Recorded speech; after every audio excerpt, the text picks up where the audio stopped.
Guangzhou était un terminus majeur de la route maritime de la soie, une route commerciale maritime historique qui a commencé il y a plus de 2000 ans.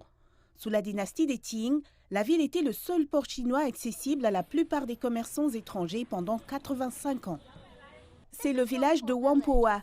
Il se trouve juste à côté de la rivière des Perles. Il existe des types de villages similaires dans la province du Guangdong, mais celui-ci est spécial. C'était un point central de l'ancienne route maritime de la soie. En 1757, lorsque l'empereur Qianlong publia le décret impérial de port unique pour le commerce, la plupart des navires de l'Occident devaient s'arrêter à Whampoa.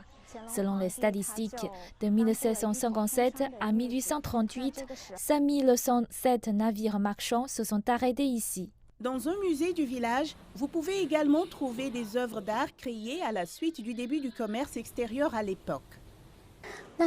Ceux de l'émail de Canton, il a été développé au début de la dynastie des Qing à la suite du début du commerce extérieur.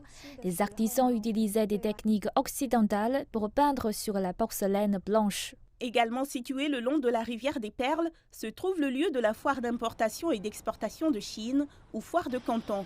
C'est la plus ancienne et la plus grande foire commerciale de Chine qui s'est tenue pour la première fois à Guangzhou en 1957.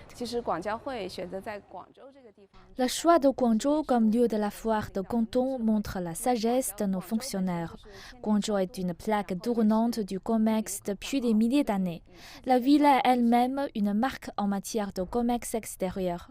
Il y a des décennies, la plupart des produits de la foire de Canton étaient liés à l'agriculture et les acheteurs venaient principalement de Hong Kong et de Macao.